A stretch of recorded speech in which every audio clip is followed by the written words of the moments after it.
Sometimes the best thing you can do is not think, not wonder, not imagine, not obsess. Just breathe and have faith that everything will work out for the best. I don't know who the author of this quote is, but they're definitely right in many ways.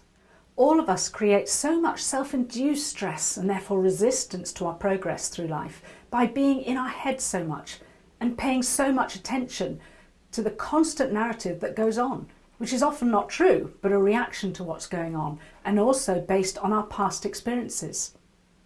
In fact, if you listen to your inner chatter, it's usually trying to help you feel more comfortable by rationalising what's going on around you or narrating it so we feel in control. Just think of when you recognise that one of your buttons has been pressed and you have an emotional response to something that's happened. This is rarely just a reaction to specifically what happened, because our reaction is based on our perception of it, which depends on when and how this button was primed in the first place.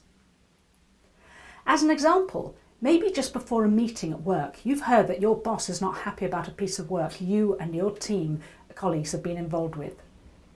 This might well press a button for you for a number of reasons. For example, a button might have been primed in childhood because you were punished harshly by your father when you did something wrong. Or maybe in your family you always seem to get the blame for things that went wrong. Even if you know you've done an excellent job and you know you're not to blame, even if you know you've done an excellent job and you know you're not to blame and haven't done anything wrong, these buttons that were primed in childhood are likely to be pressed and cause you to react emotionally, and then cause further stress by ruminating on it until everything becomes clear. Now that you've begun addressing past and current issues via journaling, this next section is aimed at helping you recognise how and why this happens, plus how to identify and then address the self-induced stress caused due to your personality traits, your beliefs and your learned behaviours. From completing the self-assessment section, you will already have an idea of how you create your own self-induced stress. And no doubt, as you progress through this programme and lead your life, you'll begin to identify other ways too. The values we learn as we grow up can also cause us stress if we feel others aren't in alignment with our values, or worse still, we might have broken one of our own values and feel huge guilt. Even just simple things like needing to be on time can cause huge amounts of stress, especially if your partner is someone for whom this is not such a big deal, and you'll be aware of when this particular need to be on time button has been pressed.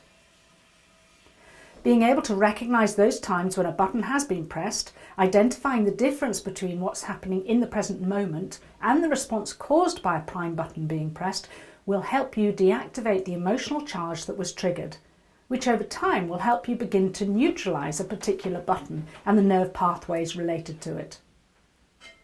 Other things that might cause self-induced stress is being judgmental due to beliefs learned through your experiences, maybe related to your religious, family or cultural upbringing. This might be meeting someone who is unkempt or overweight, has tattoos or a number of piercings, has different religious or political views, is gay or maybe homophobic, etc. This section will cover the self-induced stress that's caused as a result of our beliefs being challenged. This section will cover the self-induced stress that's caused as a result of our beliefs being challenged. Learning to be allowing is not about the other person or situation, but about the stress you cause yourself due to the resistance created when facing something or someone that cannot be changed and which challenges your beliefs. Learning to be allowing of yourself and what you perceive to be your own failings is also another area that will be explained.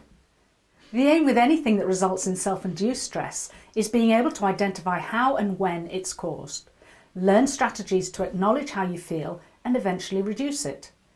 Understanding why your buttons are pressed and how they were primed can really help you learn how to deal with it when it does happen. Whatever childhood we had, we are all judgmental, and if you don't think you are, just notice your thoughts next time you're wandering around a town. Also, becoming more aware of your thoughts generally can really help you begin to see how so many of our automatic thoughts are causing you stress. By recognising this, it's then possible to begin to consider how you might address this. As I mentioned before, developing a habit of gratitude and appreciation can really help you begin to focus more on what's good in your life too. Spending a couple of days noticing how often you blame or complain about things can also be enlightening, because this can cause stress, but it's often an habitual response which we usually aren't even aware of until we make a conscious decision to take note. This can be very challenging to turn around, but the more we notice our thoughts and work on being more positive, the better it is for our emotional well-being, and as a result of this, our own health. Much of this section is about positive psychology and cognitive behavioural tools. As you will know by now, recovery requires you to also address unresolved emotional turmoil, which has been repressed, but this section will help you identify how you might be creating self-induced stress on a day-to-day basis, which, if not acknowledged and preferably addressed, will continue to fuel your pain cycle. If you want to know more about why CBT and mindfulness are so helpful in pain management, but not enough when we're focusing on recovery, do check out my colleague Dr. Howard Schuberner's 2-part blog in Psychology Today. You'll find the links to these in the resources section on the programme. They make an interesting read and will probably help reinforce why you've not been able to resolve your pain up to this point if you've followed the conventional pain management approach. Once you recognise just how much of your stress is not due just to what's happening or happened, but how you're dealing with it, then this clearly shows just how much control we can have over how much stress we perceive.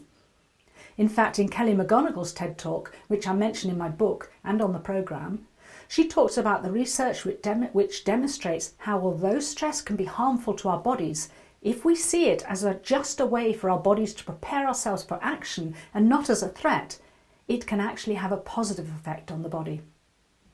I would suggest, therefore, that even if you are naturally over-analytical, self-critical, a people-pleaser, a perfectionist, etc., then although these might well have been causing a lot of self-induced stress up to this point, by working through this next section, you will begin to see that we can, with persistence, begin to notice when this is happening, and in time learn strategies to avoid the self-induced stress these and other learned behaviours and beliefs cause.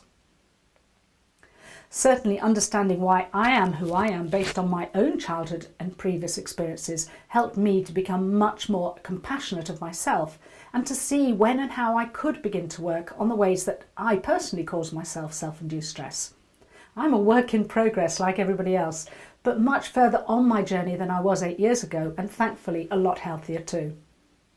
This section of the programme will provide the basis for ongoing work you're likely to benefit from in the coming weeks and months, even if your pain does resolve sooner than later. It's certainly something I am aware of a lot of the time as I continue to work on my own buttons, personality and learn behaviours, in order to ensure I remain healthy and deal effectively with whatever stresses I face in my own life. For now though, enjoy the journey and I'll be back in touch in a few days.